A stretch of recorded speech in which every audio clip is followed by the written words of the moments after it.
Hi friends, எல்லோரும் எப்படி இருக்கீங்க? நான் ரொம்ப நல்லா இருக்கேங்க. நாளைய தினம் பார்த்திங்கன்னா நமக்கு போகி திருநாள் கொண்டாட இருக்கோங்க.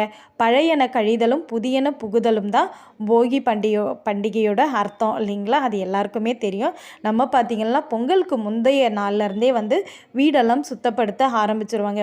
சொல்லப்போனால் ஒரு மாதத்துக்கு முன்னாடியே நம்ம முன்னோர்கள்லாம் பார்த்திங்கன்னா வீடு சுத்தம் பண்ணுறது, வெள்ளை அடிக்கிறது இதெல்லாம் செய்வாங்க. இப்போ மாதிரி பெயிண்டெல்லாம் அடிக்க மாட்டாங்க. அப்போல்லாம் பார்த்திங்கன்னா சுண்ணாம்பு தான் அடிப்பாங்க. மஞ்சள் கலர்லேயும் வெள்ளை கலர்லேயும் சுண்ணாம்பு அடிப்பாங்க.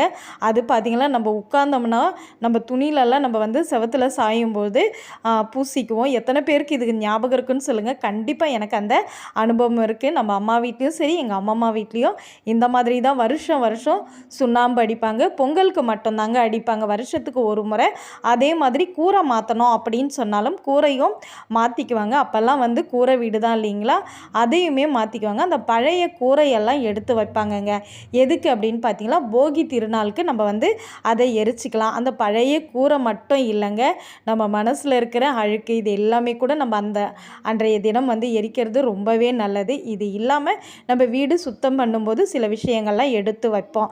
பழைய முறம், தொடப்பம், பழைய பாய், பிஞ்சு போன பாய், கூடை இந்த மாதிரியெல்லாம் எடுத்து வைப்போம். இதோடு சேர்த்து பழைய துணி, நம்ம துணி இருக்குது இல்லைங்களா, இதுக்கு மேலே இது யூஸே ஆகாது, யாருக்கு கொடுத்தாலும் இது யூஸ் பண்ண முடியாதுன்ற கண்டிஷனில் இருக்கிற துணியை உங்கள் தலையை சுற்றி நீங்கள் எரியிற நெருப்பில் போட்டிங்கன்னா அது மனசாலையும் நமக்கு உடல் ஆரோக்கியத்தையுமே கொடுக்கும் அப்படின்னு நம்ம முன்னோர்கள் இதை செஞ்சு வச்ச ஒரு விஷயந்தாங்க. நான் சொன்னது போல் நம்ம ஒரு மாதத்துக்கு முன்னாடியே வீடெல்லாம் சுத்தம் பண்ணும்பொழுது நம்ம வீட்டில் பார்த்திங்கன்னா இருக்கிற நம்ம சாமி கும்பிட்ட அந்த நல்ல அதிர்வலைகள்லாம் குறைஞ்சிடும். அப்படின்றதுக்காக தை திருநாளுக்கு முந்தைய நாள், அதாவது போகி அன்னைக்கு நாளைய தினம் நம்ம பார்த்திங்கன்னா நம்ம குலதெய்வம், கிராம தெய்வம், இஷ்ட தெய்வம் இந்த மாதிரியெல்லாம் நம்ம வீட்டுக்கு அழைக்கிறது, வீட்டுக்கு அழைச்சி சாமி கும்பிட்றது அப்படின்னு சொல்லுவாங்க. வீட்டுக்கு அழைக்கிறதுன்னு சொல்லிட்டு, ஏன்னா போகிக்கு நம்ம வீடு முழுக்க சுத்தம் பண்ணிவிடுவோம். நான் சொன்ன மாதிரி எல்லாத்தையும் போகி எரிச்சிட்டு வீடு வாசலாம் கழுவி தள்ளிட்டு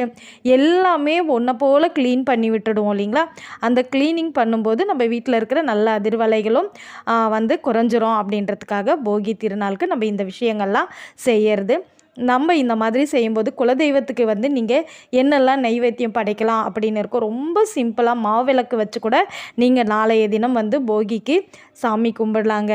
உங்களால் முடிஞ்சது ஒரு தயிர் சாதம் வைக்கலாம். அப்படியும் இல்லைக்கா நாங்கள் வேலைக்கு போகிறோம், நாங்கள் வேறு என்ன பண்ணலாம் அப்படின்னு கேட்டிங்களா, ஒரு துண்டு வெல்லம் வைங்க, வாழைப்பழம் வைங்க, வெற்றிலை பாக்கு இதெல்லாம் வச்சு துள்ளு மாவு வைக்க முடியும் ரெடி பண்ணி அப்படின்னா, பெண் தெய்வம்னா துள்ளு மாவு வைங்க, வேப்பிலை வைங்க, இதெல்லாம் வச்சு குலதெய்வத்தை வர வச்சு சாமி கும்பிடுங்க.